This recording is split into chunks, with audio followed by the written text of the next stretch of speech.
آل عمران آیت نمبر 18 تک گفتگو ہو چکی ہے آل عمران کی، جس میں بہت واضح اعلان ہے اللہ کے نزدیک تمام ادیان میں جو پسند ہے وہ اسلام ہے۔ ان الدین عند اللہ الاسلام، بے شک دین تو اللہ کے نزدیک اسلام ہی ہے، یعنی پسندیدہ دین اللہ کے نزدیک اسلام ہے۔ دین کے معنی بدلہ کے آتے ہیں، جس طرح محاورہ ہے کما تدین تدان، جیسا کرو گے کیا جاؤ گے، اور دین کے معنی آتے ہیں ایک مخصوص مذہب اور طریقہ، ایک چال ہے، ایک مسلک ہے، ایک راستہ ہے جس پر چل کر نبی کریم صلی اللہ علیہ وسلم نے بتلایا ہے۔ جب سے اللہ نے دنیا میں آدم کو بھیجا اب تک ہر موقع پر دین کو سامنے رکھا، ایک روش کو قائم کیا۔ اب تک جتنے بھی دین آئے ان تمام میں دین اسلام اللہ کو بہت پسند ہے۔ بقیہ اپنے اپنے اوقات میں پسندیدہ تھے، لیکن اسلام آنے کے بعد سب کو منسوخ کر دیا۔ اب اگر کوئی دین اسلام کو چھوڑ کر کوئی اور دین قبول کرے اور یہ چاہے کہ میرا رب مجھ سے راضی ہو جائے، میری اطاعت قبول کر لے، تو اللہ کے نزدیک صریح اعلان ہے اس کی کوئی بات قبول نہیں کی جائے گی۔ آگے آیت آنے والی ہے وَمَن يَبْتَغِ غَيْرَ الْإِسْلَامِ دِينًا فَلَن يُقْبَلَ مِنْهُ وَهُوَ فِي الْآخِرَةِ مِنَ الْخَاسِرِينَ، اور جو تلاش کرے گا اسلام کے علاوہ کوئی دین، اس سے ہرگز قبول نہیں کیا جائے گا اور آخرت میں ہوگا خسارے والوں میں سے۔ یہ صریح اعلان ہے کہ دین بس اللہ کو پسند ہے تو اسلام پسند ہے، اس کے سوا اور کوئی دین پسند نہیں ہے۔ حضرت ابو ہریرہ رضی اللہ تعالیٰ عنہ فرماتے ہیں اس ذات کی قسم جس کے قبضے میں میری جان ہے، اس ذات کی قسم جس کے قبضے میں میری جان ہے، کوئی یہودی اور کوئی نصرانی جب تک میری ذات پر اسلام قبول نہیں کرے گا میرے دنیا میں آنے کے بعد، تب تک اس کو نجات نہیں ملے گی۔ اگر حضرت موسیٰ بھی زندہ ہوتے تو میری اتباع کے بغیر چارہ کار نہیں تھا۔ ان سارے ادیان کو اللہ نے منسوخ کر دیا۔ اب یہاں ایک بہت اہم سوال یہ ہے کہ دین اسلام جو اللہ کو پسند ہے، کیا صرف جپنے کے لیے ہے کہ میں مسلمان ہوں، رات دن صبح و شام خالی پکارنے کے لیے کہ مسلمان ہوں، یا اسلام جو دین ہے اس میں کچھ تقاضا بھی ہے، کچھ عملی کام بھی کرنا ہے، یا صرف زبان سے کہتے رہنے کا نام ہے میں مسلمان ہوں میرا مذہب اسلام ہے، یہ سب زبان سے کہنے کی چیز ہے یا عملی طور پر کچھ کرنا ہے؟ جیسا آج محسوس کر رہے ہوں گے آپ سارے عالم میں عملی اعتبار سے صرف زبان سے دعوے چل رہے ہیں۔ نبی کریم صلی اللہ علیہ وسلم نے زندگی بھر میں جو کچھ کیا وہی کیا جو قرآن کریم میں لکھا ہوا ہے۔ اس سے پہلے حدیث سن چکے ہیں آپ، جناب عائشہ رضی اللہ تعالیٰ عنہا کے پاس کچھ لوگ آئے اور پوچھا کہ نبی کے اخلاق کیا تھے۔ آپ نے حیرت سے پوچھا کیا تم قرآن نہیں پڑھتے؟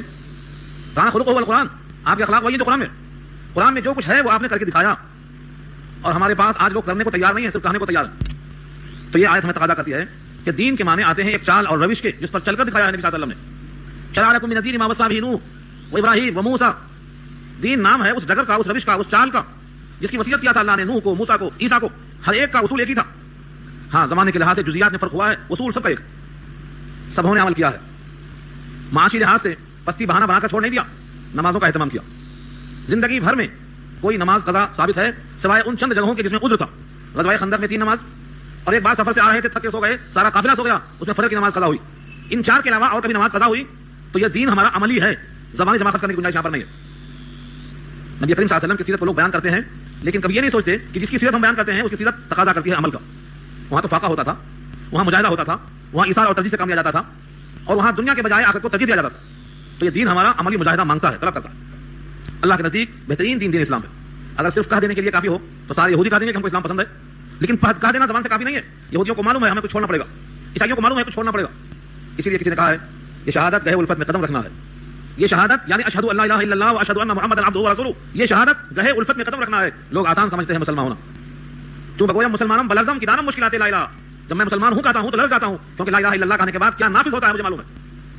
صحابہ کرام اس وقت تک اسلام میں داخل نہیں ہوئے جب تک سمجھ نہیں لیا کہ ہمیں کرنا کیا ہے، کیا چھوڑنا ہے، کیا قبول کرنا ہے۔ تو دین تو پسندیدہ ہے اللہ کے نزدیک، اور یہ دین ہم سے عملی مطالبہ کرتا ہے، ایثار مانگتا ہے، دنیا پر آخرت کو ترجیح دو یہ مطالبہ کرتا ہے، قربانیاں پیش کرو یہ مطالبہ کرتا ہے۔ جو جتنا زیادہ اللہ سے قریب ہے اتنا ہی زیادہ اس نے مجاہدہ پیش کیا۔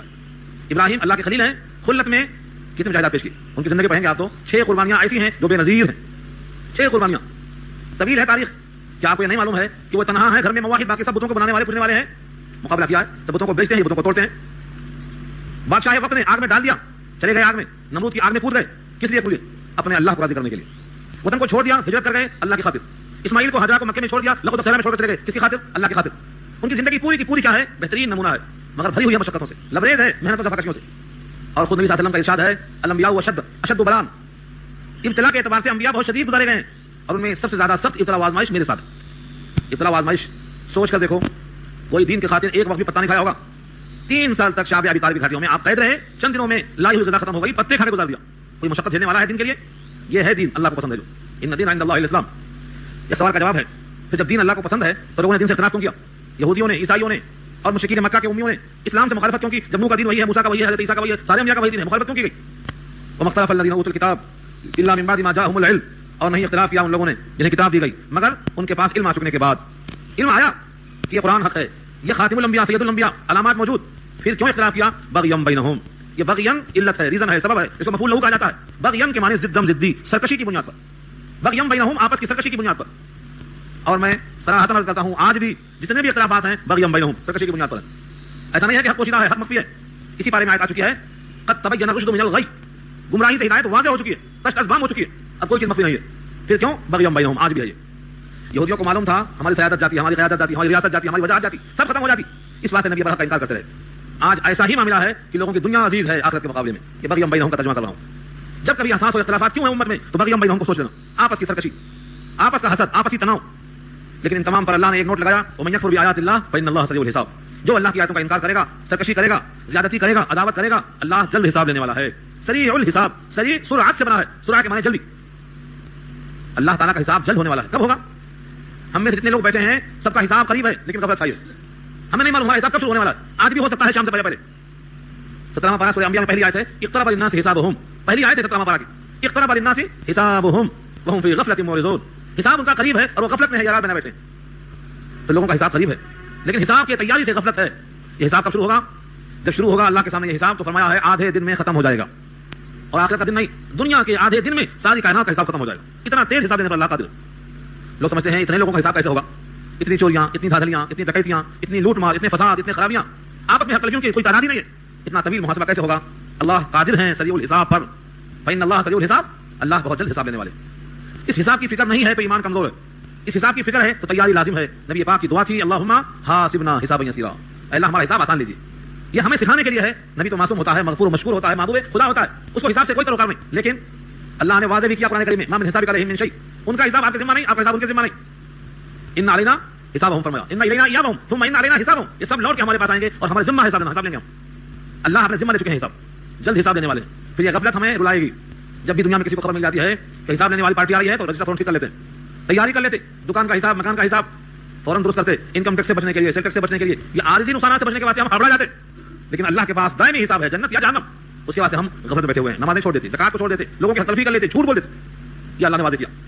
فإن حاجوک, بس اگر تم سے لوگ محاجہ کریں, حاجوک تشدید کے ساتھ محاجہ کرنا, محاجہ کے معنی حجت بازی کرنا, تمہارے توحید پر اعتراض کریں, دلیل پیش کریں, آخرت کو تسلیم نہ کریں, خداوند قدوس کی ذات پہ اعتراض کریں, دین حق پر, دین باطل کے غلبے کو اظہار کریں. فإن حاجوک, بس اگر وہ تم سے محاجہ کریں, فقل, تو آپ کہہ دو اسلمت وجہی للہ, اسلمت میں نے جھکا دیا, وجہیہ اپنا چہرہ, للہ اللہ کی خاطر, ومن اتبعنی اور جس نے میری اتباع کی اس نے بھی جھکا دیا.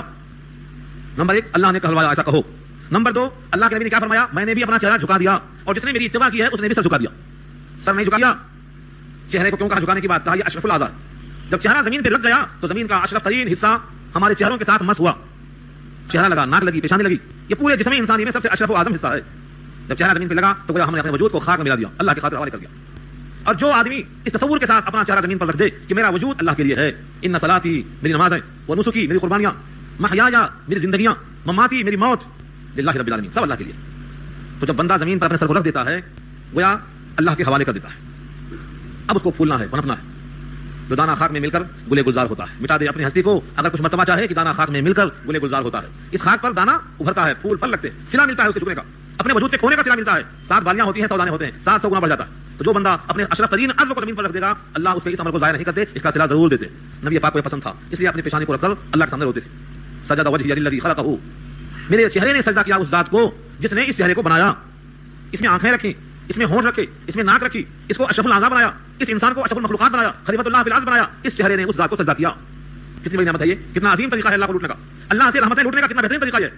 اس کو لوگ بول سمجھتے ہیں, نماز کو جان چلاتے ہیں, فجر میں نہیں, عشاء میں نہیں. کیوں؟ اس لیے کہ نماز کیا چیز ہے اس وقت میں. یہاں آئے سے کوئی تعلق نہیں ہے مگر بات موقع پر آ ہی گئی ہے, میں کہہ دیتا ہوں. سیرت النبی کا جلسہ بہت ہو رہا ہے اور یہ مہینہ ربیع الاول کا ہے, فضائل بہت سن رہے ہیں آپ. لیکن نبی کریم صلی اللہ علیہ وسلم نے دنیا سے کیا پسند کیا تھا؟ 3 چیزیں جو پہلے کرتا ہوں میں. الطیب والمرأۃ وجعلت قرۃ عینی فی الصلاۃ, خوشبو پسند ہے اور نیک بیوی پسند ہے اور میری آنکھوں کی ٹھنڈک نماز میں ہے. جس نبی کے چرچے کر رہے ہیں آپ اس کو اس دنیا میں کیا پسند ہے؟ خوشبو پسند ہے, پاک صاف نظیف, اتنی نظافت کہ زبان پر مسواک رکھ کے رگڑتے تھے کہ منہ سے تعفن نہ پیدا ہونے پائے, جبکہ وہاں لعاب دہان میٹھا اور شیریں تھا. مسواک کیوں کرتے تھے؟ آپ کا لعاب دہان زمین پر نہیں گرا کبھی, کسی کے ہاتھ ہی پر گرا, اتنی چاہت تھی, خوشبو آتی تھی اس میں, لیکن پھر مسواک کرتے تھے. کیوں مسواک کرتے تھے؟ حدیث پاک میں آتا ہے کہ جب مسواک کر کے بندہ قرآن پڑھتا ہے تو فرشتہ اپنے ہونٹ لگا دیتا ہے, قاری کے ہونٹ سے, اور جب قاری پڑھتا ہے تو اتر جاتا ہے اس کے پیٹ میں الفاظ، لے لیتا ہے اپنے حلقوم میں، قرآن پاک کے الفاظ کو اتار لیتا ہے اپنے اندر۔ نبی صلی اللہ علیہ وسلم فرماتے ہیں سب سے پہلا کام بستر سے اٹھنے کے بعد مسواک کی آواز باہر تک آتی تھی ہمیں تلقین کرنے کے لیے، ہم تو مسواک چھوتے نہیں پورا مہینہ، وہی ٹوٹ پوچھ بش میں لگے ہم لوگوں کے ساتھ۔ مسواک ہے سنت، مسواک خوشبو آتی تھی آپ کے منہ سے اور آپ کے وجود سے، آپ کے پسینے کو ٹپکتے ہوئے دیکھتی سلیم شیشے میں قلم بند کر لیتی، شیشے میں رکھ لیتی تھی، عطر بناتے ہوئے اس میں سے چند قطرے ڈالتی تھی، وہ عطر سب پہ فائق ہوتا تھا اور آپ نے انکار نہیں کیا، فرمایا اثر تھی، ٹھیک کیا تم نے۔ تو نبی کو خوشبو پسند ہے، نیک بیوی پسند ہے، جو وفادار ہو، جو تسلی دینے والی ہو، اللہ کی طرف متوجہ کرنے والی ہو، تعاون کرنے والی ہو۔ اور نماز میں تو آنکھوں کی ٹھنڈک ہے، مجھے دکھانا یہی تھا جس نبی کو نماز میں ٹھنڈک محسوس ہوتی ہے اور ہم کو نماز میں بیزاری محسوس ہوتی ہے، کتنا بڑا فرق ہے دیکھیے۔ نبی صلی اللہ علیہ وسلم اللہ کے سامنے کھڑے ہوتے، ایک آیت میں ساری رات گزر جاتی، ایک آیت میں صرف ایک آیت پڑھتے پڑھتے رات گزر جاتی ہے۔ ان تعذبهم فإنهم عبادك، ان تعذبهم فإنهم عبادك، اگر آپ ان کو عذاب دیتے ہیں تو یہ بندے آپ کے ہیں، آپ کو پورا حق ہے۔ وإن تغفر لهم، اور اگر آپ ان کی مغفرت کر دیتے ہیں فإنك أنت العزيز الحكيم، تو آپ غالب حکمت والے ہیں جو چاہے کر سکتے ہیں۔ ایک آیت میں اللہ کے سامنے رات گزار دیا اور ہم کو نماز میں کڑھن ہوتی ہے، کب ختم ہو کب بھاگیں، کب یہاں سے ہم جائیں۔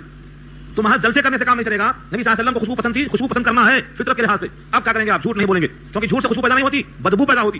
جو آیت موجود ہے جھوٹ بولنے والے سے فرشتہ 2 میل دور بھاگتا ہے، فرشتے کو بدبو محسوس ہوتی ہے، 2 میل بھاگتا ہے۔ ہم جھوٹ نہیں بولیں گے تو خوشبو کہاں سے آئے گی؟ جھوٹ بولتے ہی رہیں گے ہم تو خوشبو کیسے پیدا ہوگی؟ تو جھوٹ چھوڑیں، کچا لہسن اور پیاز کھانا بند کریں نمازوں کے اوقات میں، یہاں تک منع فرمایا۔ تمباکو چھوڑیں، بیڑی چھوڑیں، سگریٹ چھوڑیں، شراب نوشی چھوڑیں، اور ان سب سے زیادہ حرام خوری چھوڑیں، کیونکہ اس سے بدبو زیادہ پیدا ہوتی ہے۔ یہ سب سکھایا ہے تو خوشبو یوں ہی پیدا نہیں ہو جاتی۔ ایک لقمہ بھی حرام کا اندر نہ جائے تو راحت اور خوشبو پیدا ہو سکتی ہے۔ خوشبو بہت اہم چیز ہے۔ نبی صلی اللہ علیہ وسلم اپنے سامنے اٹھاتے ہیں لقمہ، اس میں زہر ہے، اس لقمے سے آواز آتی ہے مجھے مت کھاؤ، اس میں زہر ہے۔ ایسی اطلاع ہمیں تو نہیں مل سکتی کہ حرام ہے کہ حلال ہے، کھائیں کہ نہ کھائیں، شریعت کی نگاہ میں تولنا پڑے گا کہ کیا کھائیں اور کیا نہ کھائیں۔ تو خوشبو بہت پسند ہے اور نیک بیوی بہت پسند ہے، اور نماز میں تو آپ کو اتنا سکون ملتا ہے کہ آنکھوں کی ٹھنڈک ہے، جو اذا قرۃ عینی فی الصلاۃ۔ یہ حدیث بہت طویل ہے مگر میں انشاءاللہ اس کو چاہتا ہوں کہ سنائی دوں 5 منٹ میں، اگر تو اس سال یہاں آیت سے کچھ بھی نہیں ہے لیکن ضرور اس مہینے سے ہے۔ فرمایا نبی صلی اللہ علیہ وسلم نے ان 3 پسند کو ظاہر فرماتے ہوئے کہ مجھے 3 چیزیں پسند ہیں دنیا سے۔ ابو بکر صدیق کھڑے ہو کر فرماتے ہیں اللہ کے رسول مجھے بھی 3 ہی پسند ہے، مجھے بھی 3 پسند ہے۔ مزاج دیکھو، قربت دیکھو، طبیعت میں موافقت موانست دیکھو، 3 ہی پسند ہے، 4 نہیں 5 نہیں۔ اور فرمایا پہلی پسند یہ ہے النظر الی وجہک، میری نظر ہو اور آپ کا چہرہ ہو، میری نظر ہو اور آپ کا چہرہ ہو، یہ مجھے پسند ہے۔ کائنات میں کسی کی ایسی پسند نہیں تھی اس زمانے میں، سب پہ فائق ہیں، انبیاء کے بعد سب سے پہلا مقام ہے، بس میری نظر ہو اور آپ کا چہرہ ہو، میں دیکھتا رہوں۔ میں کبھی سوچتا رہا کہ یہ پسند زبان سے تھی یا قلب کی گہرائیوں سے تھی۔ صحابی ایسا نہیں ہوتے تھے کہ زبان سے یہ کہیں دل میں یہ کو، ان کی زبان ان کے قلب کی ترجمان ہوتی تھی، اور ہماری زبان ہمارے قلب کی ترجمان نہیں ہے، مخالفت کرتی ہے، یہی نفاق ہے۔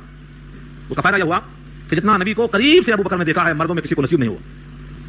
زندگی بھر کے واقعات نہیں سناؤں گا میں، لیکن ہجرت کی شب جا رہے ہیں، نبی صلی اللہ علیہ وسلم ابو بکر کی گود میں سر رکھ کے سو رہے ہیں۔ فتح الباری میں لکھا ہے کہ ان القرآن یفتح فی الرحل، جیسے رحل میں قرآن کھلا ہوا ہو، ابو بکر کی گود میں نبی کا چہرہ کھلا ہوا ہے، ابو بکر پڑھ رہے ہیں۔ کب تک؟ نبی سو رہے ہیں، ابو بکر دیکھ رہے ہیں۔ جب تک سانپ نے ڈس کر کے زخم نہیں پہنچایا اور آنکھوں سے قلب ٹپک نہیں گیا تب تک آپ دیکھتے رہے۔ آنسوں کی گرمی سے نبی بیدار ہوئے، پوچھا کیا ہوا؟ فرمایا کچھ کاٹ لیا ہے، لوہا دھیان لگایا، ٹھیک ہو گیا۔ طویل قصہ آپ خود جانتے ہیں ماشاءاللہ۔ مجھے دکھانا یہ ہے کہ نبی کے چہرے کو اتنا قریب سے دیکھنے کا موقع کیوں ملا، کیونکہ اندر سے طلب ثابت تھی۔ ہم نبی کی دعائی دیتے ہیں، نبی کی محبت کے دعوے کرتے ہیں، ہمارا چہرہ نبی کی مشابہت کیوں نہیں ہو رہا ہے؟ کیا ہو رہا ہے؟ رکاوٹ کس بات کی آ گئی؟ کم سے کم درجے میں ہم نبی کے چہرے کی نقل کرنے والے بن جائیں، کل قیامت میں کہہ سکیں گے اللہ کے سامنے کہ ہم نبی کے چہرے کو دیکھ نہ سکے تھے لیکن حدیثوں میں پڑھ کر کے نقل کر کے حاضر ہوئے۔ اتنا پسند تھا چہرہ، اتنا حسین تھا چہرہ کہ دنیا کی ہر شے سے زیادہ حسین چہرہ۔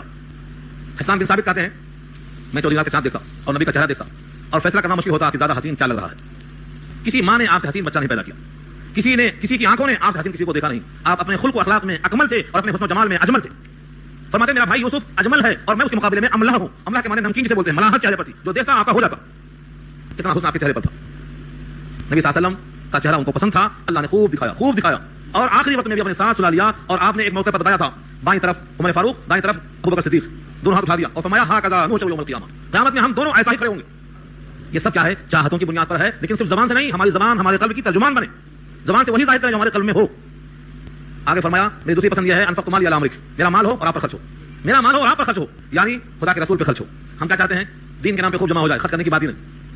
اور فرمایا تیسری پسند یہ ہے ان یکون بنتی فی بیتک، میری بیٹی آپ کے گھر میں رہے، یعنی آپ میرے داماد ہوں، میں آپ کا سسرا ہوں، یہ مجھے بہت پسند ہے۔ دیندار آدمی سے رشتہ کرنا یہاں سے ثابت ہوتا ہے۔ ابو بکر کی پسند کیوں ہے یہ؟ کیونکہ دنیا میں دین کے اعتبار سے آپ سے بہتر کوئی نہیں، اس لیے دینداری کو دیکھ کر نکاح کرنے کا نبی نے حکم دیا، مگر ہماری نگاہوں میں پردہ پڑا ہوا ہے، ہم تو خالی مال کے حوث میں دیوانہ ہے، مال چاہیے، دیندار نہیں چاہیے۔ اسی واسطے 2 طلاق 3 طلاق کی نوبت آ رہی ہے، روز جھگڑے ہو رہے ہیں۔ کیوں طلاق کی نوبت آ رہی ہے؟ طلاق اللہ کو پسند نہیں ہے مگر نوبت آ رہی ہے، اسی واسطے آ رہی ہے کہ ہم نے دین کو چھوڑا، دیندار کو چھوڑا، دینداری کو چھوڑا۔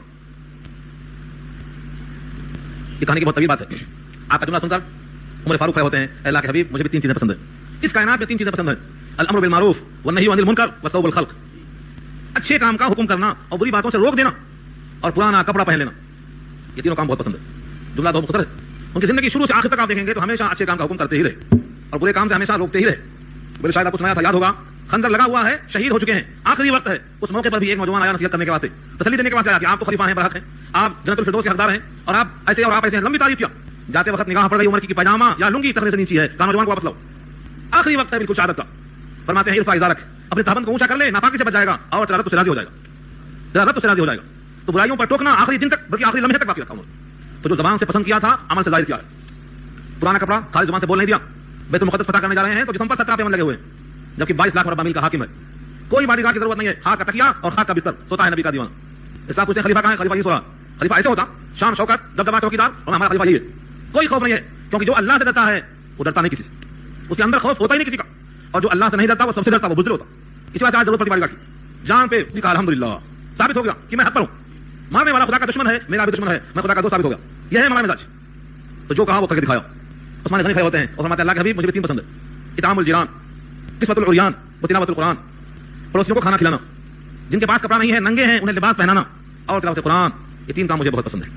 صرف زبان سے نہیں, زندگی پوری ٹرولو. ہمیں افسوس ہے ہم سب کی سیرتیں پڑھتے ہیں, صحابہ سے واقف نہیں. عثمان غنی نے جتنا خرچ کیا ہے اسلام پر, اتنا شاید ہی کسی نے خرچ کیا. اسی واسطے وہ ذی-النورین تھے, 2 بیٹیاں ان کو نبی صلی اللہ علیہ وسلم کی ملی, نکاح میں کے بعد رقیہ اور ام کلثوم. ایک بیٹی کا انتقال ہوا, دوسری پیش کر دیا. ہمارے پاس کیا ہوتا, اگر ایک مر گئی تو کیا بولتے, منحوس ہے کم وقت مار ڈالا بیٹی کو. آقا نے کیا فرمایا, اگر میرے پاس اور بھی بیٹیاں ہوتی تو میں اور بھی دیتا عثمان کو. عثمان وہ ہے جسے فرشتے حیا کرتے ہیں. 36,000 درہم میں کنواں خرید کر حوالے کیا مسلمانوں کے, وہی کنویں کا پانی انہی عثمان پر بند کر دیا گیا. 40 دن تک پانی کے بغیر رکھا گیا. اور جب اندر سے گھس کے قتل کرنے کی نوبت آئی تو سامنے کلام پاک موجود تھا, چمڑے پر لکھا ہوا کلام پاک پڑھ رہے ہیں, اور آپ کی شہادت ہوئی تو آپ کے خون کے پورے حصے کلام پاک پر پہنچے. دیکھو تلاوت پسند تھی, تلاوت نصیب ہو گئی. یہ واحد شہید ہے قیامت کے دن جس کے شہادت کی, مظلومیت کی اور پیاسا ہونے کی گواہی قرآن دینے والا ہے انشاءاللہ. 17 ذی الحجہ کو جمعے کے دن عصر کے بعد یہ واقعہ پیش آیا ہے. تو زبان سے پسند کیا تھا نبی کی بارگاہ میں, تلاوت کرتے کرتے جان دے دیا. یہ ہمارے صحابہ کرام کا کردار ہے. حضرت علی کھڑے ہوتے ہیں, فرماتے ہیں اللہ کے حضور مجھے بھی 3 پسند ہے, ہر ایک کو 3. الخدمۃ للضیف, الضرب بالسیف, والصوم فی السیف. 3 چیزیں پسند ہیں. الخدمۃ للضیف, مہمان کی خدمت کرنا. مہمان آئے تو بچ جانا, پہچانتے نہیں تھے کہ کون آدمی ہے, کیوں آیا ہے, لیکن ضیافت کرتے تھے. کئی واقعات ہیں, مجھے واقعات سنانا ہے, مجھے حدیث سنا دینا ہے آپ کو, تاکہ معلوم ہو جائے نبی نے صحابہ کو کیسا تیار کیا تھا اور آج ہم تیار کیسا ہو رہے ہیں. خدمت کرنا مہمانوں کی, بچ جانا. مہمان آئے تو تلخانا نہیں, ہمارے پاس کیا کرتے, تلخا دیتے اس کو, کچھ بھی کر کے اس کو باہر کر دیتے. مہمان آئے تو برکت دے کے آتا ہے. جو اللہ پر ایمان رکھتا ہو, یوم آخرت کو مانتا ہو, اس پر لازم ہے کہ مہمان کا اکرام کرے. من کان یؤمن باللہ والیوم الآخر فلیکرم ضیفہ. تو ضیافت کرتے تھے. اور فرمایا الضرب بالسیف, تلوار سے مارنا مجھے بہت پسند ہے. تلوار سے مارنا کیا خطرہ نہیں ہوتا کہ مار جا سکتا ہوں میں بھی. مارنے والا ہمیشہ سوچ چلتا ہے کہ ہم جان دیں گے بھی, جان لیں گے بھی, تبھی مار سکتا ہے. اور جو جان دینا نہیں چاہتا وہ مار بھی نہیں سکتا کسی کو. جان دینے کا حوصلہ ہے تو لینے کی طاقت آتی ہے ہاتھوں میں. جہاں جہاں موقع ہے مبارزت کا, غزوہ بدر میں قریش نے للکارا تمہارا مقابل کون ہے, آ جاؤ. عتبہ, شیبہ, ربیعہ کے جواب میں آپ نے کہا علی باہر نکلو, عبیدہ بن جراح باہر نکلو, حمزہ باہر آؤ, سب مقابلے پہ آ گئے. تو جہاں جہاں موقع آیا ہے تلوار لے کے سب سے آگے پہنچے. خیبر فتح نہیں ہو رہا ہے, 1 مہینہ تک محاصرہ کر لیا, فتح نہیں ہوا. آپ نے کہا انشاءاللہ صبح اللہ تعالیٰ جھنڈا دے گا اس آدمی کے ہاتھ پر کہ خیبر فتح ہو جائے گا. اور وہ شخص ایسا ہے جو اللہ و رسول کو چاہتا ہے اور اللہ و رسول اس کو چاہتے ہیں. لوگوں نے کہا صبح کون ہے خوش نصیب دیکھیں گے, سب انتظار کر رہے ہیں کون آتا کون آتا. آپ نے پوچھا علی کہاں ہے, فرمایا بیمار ہے, آنکھیں سرخ ہو گئی ہیں. کہا بلاؤ سرخی آنکھوں کو. آنکھیں سرخ ہیں تو کیا ہوا, حاضر ہوئے, لعاب دہن نکالا, آنکھوں پہ لگا دیا, سرخ ہو گئی, غائب ہو گئی. وہ سرخ تھی ہی نہیں, بالکل تنومند ہو گئے. تلوار ہاتھ میں دیا, جھنڈا ہاتھ میں لگا دیا, کہا خیبر فتح کرنا ہے. تو فاتح خیبر حضرت علی کہلاتے ہیں, مگر نبی کا یہ معجزہ ہے. تو تلوار پسند ہے, تلوار کا موقع بھی بار بار آ رہا ہے. زندگی پوری گزار دیا اسی حال میں. اور فرمایا الصوم فی السیف, روزہ رکھنا گرمی کے دنوں میں مجھے بہت پسند ہے. ہم گھبراتے ہیں گرمی کے روزوں سے, وہاں مشقت پسند ہے. کیوں, جہنم کی آگ اس سے بھی تگڑی ہوگی, اس کو دفع کرنے کے لیے مشقت جھیلنا ہے. اجر ملتا ہے مشقت کے بدلے. یہ چاروں خلفاء کی پسند ظاہر ہوئی. اس کے بعد جبریل محفل میں آ گئے, کہا میں سب سن رہا ہوں اور میں بھی حاضر ہوں اپنی 3 پسند لے کر. جبریل کو بھی 3 چیزیں پسند ہے. جبریل نے کہا پہلی پسند ہے ارشاد الضالین, بھٹکے ہوا کو راستہ بتانا. بھٹکا ہوا آدمی ہے اس کو راستے پر لانا, یہ مجھے پسند ہے. ترجمہ اتنا ہے, لیکن مفہوم اس کا 2 ہو سکتا ہے. ایک تو یہ ہے کہ آدمی دنیا کا راستہ بھول گیا, جانا ہے دبیر پورا اور جا رہا ہے منگل ہاٹ, اس کو بتا دینا ادھر جاؤ. دنیا کا راستہ مراد ہو سکتا ہے. اور یہ بھی ہو سکتا ہے کہ جانا ہے جنت کی طرف اور جا رہا ہے جہنم کی طرف. جانا ہے اپنے حقیقی مالک کی طرف, جاتا ہے شیطان کی طرف, اس کا راستہ موڑ دینا. یہ دونوں ترجمہ کیا گیا ہے اس کا. اور پہلے کے مقابلے میں دوسرا زیادہ ہم سمجھتا ہوں میں. دنیا میں بھٹک گیا تو دنیا کا نقصان ہوگا, لیکن اگر حقیقی مالک کے پاس نہیں پہنچا, شیطان کے راستے پر چلا گیا تو دائمی خسارہ ہوگا. اس لیے یہاں مراد یہی ہے ارشاد الضالین, بھٹکے ہوئے کو راستہ دکھا دینا پسند ہے جبریل کو. اب آپ پر لازم ہے کہ جو بھٹکا نظر آئے, قرآن سے غافل ہے, رسول اللہ کی حدیث سے غافل ہے, سنتوں سے غافل ہے, نمازوں سے غافل ہے, آخرت سے غافل ہے, ان کو راستے پر لانے کی فکر کرنا. ویانت اہل عیال المعسرین, اور عیال دار تنگ دست مفلس کی مدد کرنا, یہ دوسرا پسندیدہ عمل ہے. جو عیال دار ہے, تنگ دست ہے, مفلس ہے, زیادہ بال بچوں والا ہے, ان کے اندر تعاون کرنا یہ پسند ہے. وہ موانست الغرباء القانتین, اور وہ غریب جو اپنے زمین کو بیچتا نہیں ہے, با خوددار ہے, غیور ہے, خدا پرست ہے, ایسے غریبوں کے ساتھ دوستی اور موانست کرنا, فرینڈشپ قائم کرنا پسند ہے مجھے. تو جبریل کس کے دوست ہیں, جو غریب ہے, مفلس ہے, لیکن باضمیر ہے, غیور ہے, غیرت مند ہے, اپنے دین پر اور اپنے آبرو پر آنچ نہیں دیتا, یہ پسند ہے جبریل کو. اور کہا رب کریم کا پیغام لایا ہوں, رب کریم نے کہا ہے مجھے بھی دنیا والوں کی 3 چیزیں پسند ہیں. بذل الاستطاع, بذل کے معنی خرچ، استطاعت معنی طاقت، صلاحیت، استعداد. تو بذل الاستطاعت کا ترجمہ ہوگا ہمت صرف کر دینا. آپ کے پاس جو صلاحیت ہے سب لگا دینا. کہاں لگا دینا؟ اسے مطلب نہیں جہاں بھی لگانے کامل لگائیں، چھپا کے نہیں. بذل الاستطاعت، طاقت صرف کر دو. والصبر عند الفاقہ، فاقے کی نوبت آ جائے تو صبر کر لو. والبکاء عند الندامہ، اور آنسو ندامت کے جب بہیں تو رو پڑو، رونا آ جائے. بکا کے معنی آواز سے رو دینا. یہ رونا اللہ کو بہت پسند ہے ندامت کے موقع پر. یہ ہے صحابہ کرام کی محفل کے حوالوں کا ایک حصہ. صحابہ ایسے ہوتے. ہمارے ماحول میں اس کی سخت ضرورت ہے کہ با کردار بنو. اقبال نے خود کہا تھا اپنے موقع پر، گفتار کا غازی بن تو گیا، کردار کا غازی بن نہ سکا. اقبال بڑا اپدیشک ہے، من باتوں میں منہ لیتا ہے. گفتار کا غازی بن تو گیا، کردار کا غازی بن نہ سکا. باتیں کرنا بہت آسان ہے، کر کے دکھانا بہت مشکل ہے. یہ 21 چیزیں ہیں، جوڑ لیجیے آپ. یہ 21 کا گلدستہ میں نے پیش کیا ہے. جو بندہ ان کی نقل کرے گا انہی کے راستے پر چلے گا اور انہی کے ساتھ انشاءاللہ قیامت میں کھڑا کیا جائے گا اور جنت کا حقدار بنے گا. ہم کو پسند ہے بھائی، نہیں پسند ہے؟ تو آپ لوگ انشاءاللہ ان 21 باتوں کی پوری طرح سے نگہداشت کریں گے اور کوشش کریں گے عمل کرنے کے لیے. اس کا تعلق یہاں آیات سے نہیں تھا، لیکن مہینے کے ساتھ میں نے جوڑ دیا ہے کیونکہ بہت سی باتیں کہنے کی تھی. اللہ تعالیٰ صاف فرماتے ہیں فَإِنْ حَاجُّوكَ فَقُلْ أَسْلَمْتُ وَجْهِيَ لِلَّهِ وَمَنِ اتَّبَعَنِ. اگر تم سے لوگ محاجہ کریں، جھگڑا کریں تو کہہ دو کہ میں نے سر جھکا دیا ہے اللہ کے لیے، اور جس نے میری اتباع کی ہے انہوں نے بھی سر جھکا دیا ہے اللہ کے لیے. وَقُلْ لِلَّذِينَ أُوتُوا الْكِتَابَ وَالْأُمِّيِّينَ، اور کہہ دو ان سے جو کتاب دیے گئے، والأميين، اور جو امی ہیں یعنی ان پڑھ ہیں، مراد مکے کے مشرکین ہیں. کیا کہہ دو؟ أَأَسْلَمْتُمْ، کیا تم بھی اسلام میں آ گئے؟ أَأَسْلَمْتُمْ، کیا تم نے اسلام قبول کر لیا؟ فَإِنْ أَسْلَمُوا فَقَدْ اهْتَدَوْا، اگر وہ اسلام میں آ جائیں تو ہدایت پا گئے. کیا مطلب ہوا؟ یہ امیین ان پڑھ مکے کے مشرکین جب تک اسلام میں داخل نہ ہو ہدایت نہیں ملے گی. اوتل الکتاب، جنہیں کتاب دی گئی ہے، چاہے وہ تورات ہو، زبور ہو، انجیل ہو، اگرچہ اہل کتاب ہے یہ، لیکن جب تک اسلام میں داخل نہ ہو ہدایت نہیں ملے گی. صاف ظاہر ہوا یہاں سے. وَإِن تَوَلَّوْا فَإِنَّمَا عَلَيْكَ الْبَلَاغُ، اور اگر وہ پیٹھ پلٹا لیں تو آپ کا ذمہ کیا ہے؟ صرف پہنچا دینا. علیک البلاغ، بلاغ کے معنی پہنچانا، بات کو پہنچانا، صحیح ڈھنگ سے پہنچا دینا، یہ ذمہ داری ہے. منوانا، مسلط ہو جانا، یہ نہیں ہے ذمہ داری. آج ہمارے پاس لوگ اصرار بہت کرتے ہیں، مسلط ہو جاتے، بس یہی کرو، ایسا ہی کرو. کروانا، مسلط ہو جانا، داروغہ بن کے فورس کرنا، اللہ نے منع کیا ہے. 30واں پارہ سب کو زبان یاد ہوگا. کیا فرمایا؟ لست علیہم بمسیطر، لست علیہم بمسیطر، آپ ان پر داروغہ نہیں ہیں. داروغہ نہیں ہے کا مطلب جس طرح داروغہ فورس کرتا ہے، منواتا ہے، آپ منوائیں گے نہیں. یا ایھا النبی بلغ، پہنچا دیجیے، پہنچانا آپ کے ذمہ.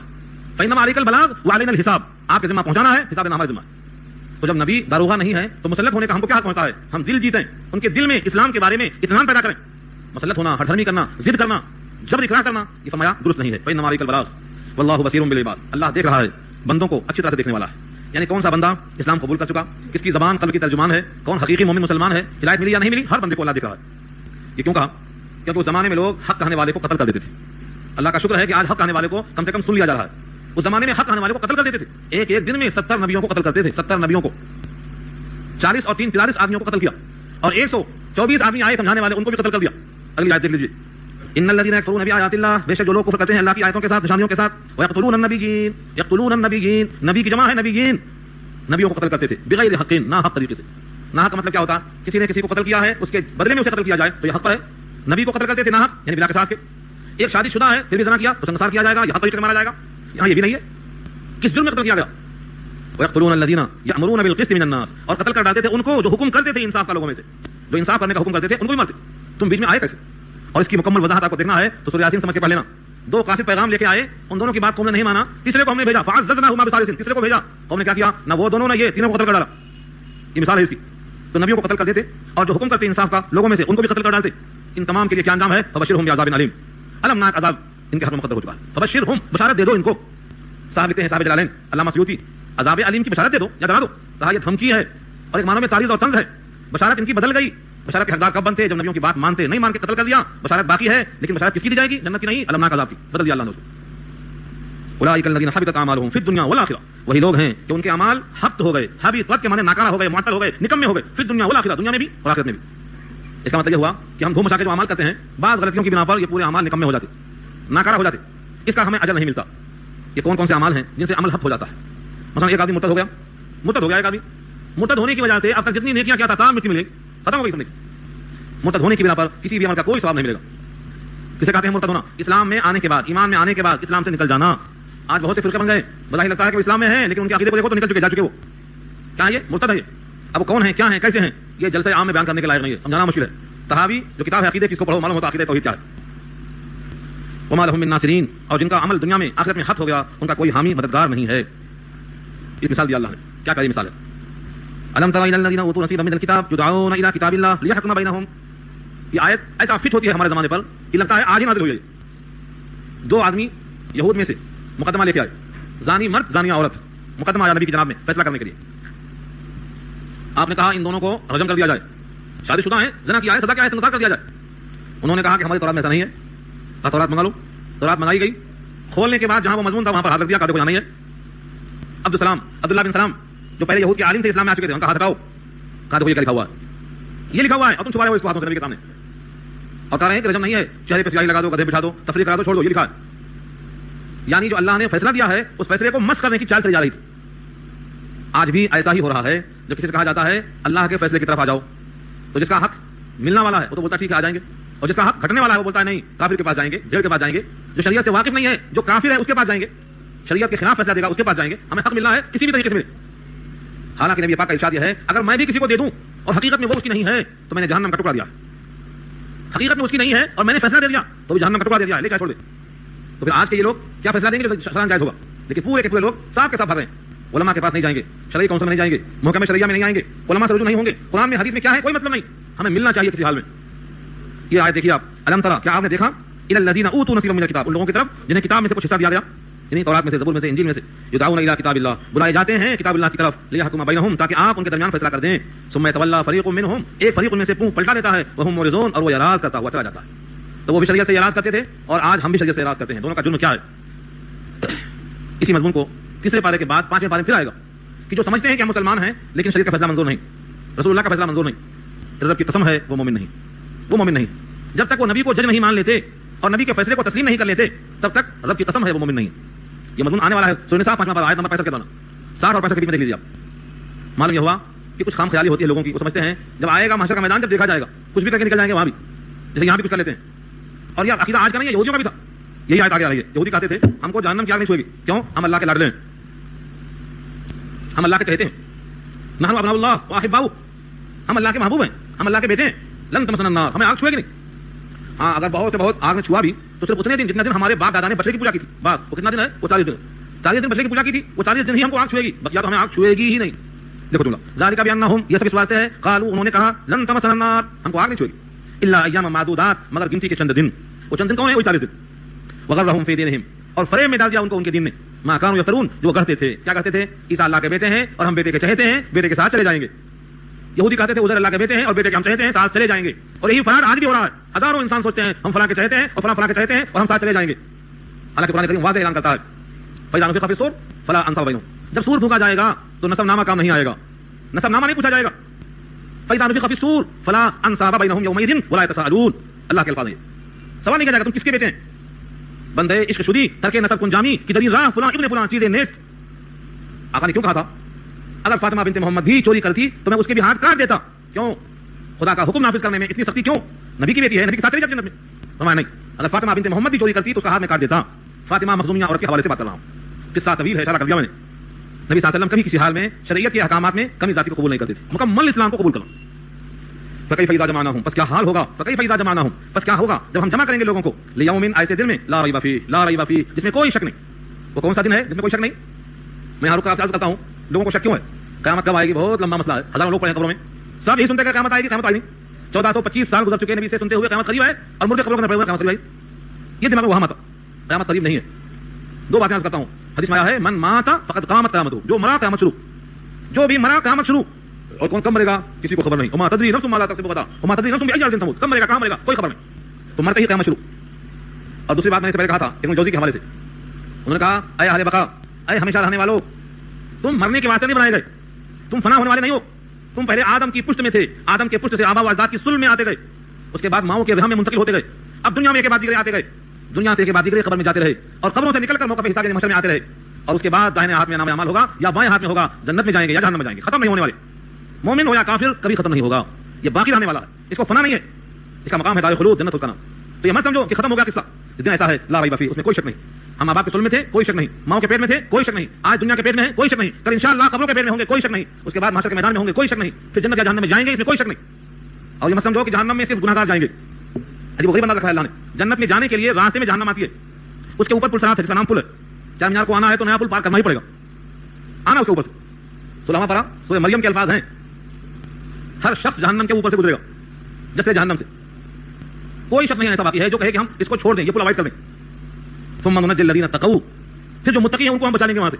ورنہ تو ظالمین ہیں جیسیا، اور جو ظالمین ہیں ان کو وہاں چھوڑ دیں گے. تو جائیں گے پورے وہیں، وہاں سے جو چن کے نکالیں گے متقیوں کو، بقیہ سب وہ چھوڑ دیں گے، سب کو وہیں چھوڑ دیں گے. سورہ مریم کا آخری حصہ ضرور پڑھ لیجیے، رکوع پورا اسی میں مشتمل ہے. آگے فرمایا وکلھم آتیہ یوم القیامۃ فردا، قیامت میں تم سب لوگ اللہ کے سامنے فردن فردن حاضر کیے جاؤ گے، ایک کے بعد ایک حاضر کیا جائے گا، یہ وہی دن ہے۔ وَوَفِّيَتْ كُلُّ نَفْسٍ مَا كَسَبَتْ، اور ہر شخص پورا پورا بدلہ دیا جائے گا جو اس نے کمایا، وَهُمْ لَا يُظْلَمُونَ، اور وہ ظلم نہیں کیے جائیں گے۔ یعنی نیکی تھی غائب ہو گئی، نظر نہیں آ رہی ہے، یا گناہ نہیں تھا داخل کر دیا گیا ہے، یا حق ملتا تھا نہیں مل سکا ہے، لا یظلمون، کسی کا حق ضائع نہیں کیا جائے گا۔ اس کے بعد دو آیتیں ہیں، دونوں مسلسل ایک ہی ساتھ سمجھنے کی اور پڑھنے کی ہیں۔ کتنا وقت باقی ہے؟ یہ وہ آیت ہے جس میں حوالہ دیا تھا شروع میں، عرش کے خزانے سے دیا تھا اللہ نے، جس میں سے آیت الکرسی تھی اور شہید اللہ کی آیت گزری ہے، اور تیسری یہ آیت ہے۔ یہ آیت پڑھنے والا گویا اللہ کے خزانے کو حاصل کر رہا ہے۔ اور یہ آیت کب نازل ہوئی؟ جب مکہ فتح ہو گیا تو آقا نے بشارت دے دی کہ اب مکہ فتح ہو گیا ہے، اب اس کے بعد روم بھی فتح ہوگا، کیسے روم مغلوب ہو جائے گا، اور کسرا بھی فتح ہو جائے گا، یعنی ایران فتح کر لیا جائے گا۔ تو کیسے روم بھی فتح ہوگا اور ایران بھی فتح ہوگا۔ لوگوں نے کہا کہاں کی بات کرتے ہیں یہ چھوٹے سے نہت کے کمزور لوگ، اور کہاں کیسر روم؟ اس زمانے میں کیسر روم اور ایران ان دونوں کا حال وہی تھا جو کسی زمانے میں امریکہ رشیا کا تھا۔ دونوں کی قوتیں کیسی تھیں؟ اس زمانے میں ان کا حال یہی تھا۔ روم اس کا مقام کہاں تھا، کہاں یہ مسلمان پہنچے گے وہاں آتے، یہ ان کی بس کی بات نہیں ہے۔ اس پر یہ آیت نازل ہوئی تھی، اے محمد صلی اللہ علیہ وسلم کہہ دو اللہ ہی تو مالک ہے بادشاہ کا، قل اللہم مالک الملک تؤتی الملک من تشاء وتنزع الملک ممن تشاء وتعز من تشاء وتذل من تشاء بیدک الخیر انک علی کل شیء قدیر۔ یہ آیت نازل ہوئی، قل کہہ دو اللہم اے اللہ مالک الملک، مالک ہے ملک کا، سلطنت کا مالک ہے، سلطنت چاہے ایران کی ہو چاہے روم کی ہو، عجب کی ہو یا عرب کی ہو، سب کا مالک وہی ہے، عرب و عجم کا مالک وہی ہے۔ تؤتی الملک من تشاء، دیتا ہے تو ملک جس کو چاہے، وتنزع الملک ممن تشاء، اور چھین لیتا ہے ملک کو جس سے چاہے، وتعز من تشاء، جس کو چاہے عزت دے، وتذل من تشاء، جس کو چاہے ذلت دے، بیدک الخیر، خیر تیرے ہی ہاتھ میں ہے، انک علی کل شیء قدیر، بے شک تو ہر شے پہ قادر ہے۔ یہ آیت ہے، توحید کا خزانہ ہے۔ دو بندہ اس آیت کو پڑھے گا گویا وہ اللہ کی قدرت کا معترف ہے اور وہ قادر مطلق کو پہچان کے بات کر رہا ہے، اس کے ایمان کو پختگی حاصل ہوگی، اس کا شعور، اس کا وجدان کبھی ہو جائے گا۔ یہ حکم فرمائے، اس آیت کو سمجھ کر ہمیشہ پڑھتے رہنے سے انشاءاللہ آپ کا غلبہ آپ کو حاصل ہو جائے گا۔ میں نے ایک روایت سنائی تھی آپ کو، مشکات لسانی کتاب الامارات کے اندر اللہ فرماتے ہیں جب بندے کو مشقت ہوتی ہے، حاکم ظلم کرتے ہیں تو یہ حاکم کو برا بھلا کہتے ہیں، فلاں ایسا ہے، فلاں ایسا ہے، فلاں ایسا ہے۔ کبھی بش کے خلاف بولیں گے، میں بھی خلاف ہی بولتا ہوں، آپ کے ساتھ میں بھی ہوں، بش کے خلاف بولیں گے، کبھی فلاں کے خلاف بولیں گے۔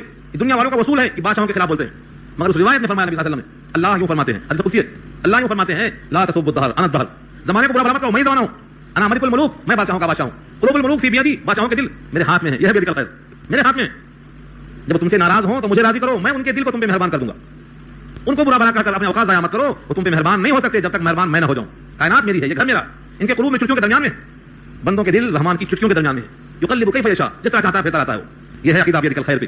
تو جب بھی تکلیف پہنچے، ستائے جاؤ، تکلیف ہو تو اپنا محاسبہ کرو، ہمارا مالک شاید ناراض ہے، پتھر وہاں سے آیا ہے۔ میں نے مثال دی تھی آپ کو، ایک بڑی پیاری مثال ہے حقیقی سی، لیکن اللہ قرآن میں کبھی مچھر کی مثال دیتا، کبھی مکھی کی مثال دیتا، کیوں؟ حقارت ظاہر کرنے کے لیے۔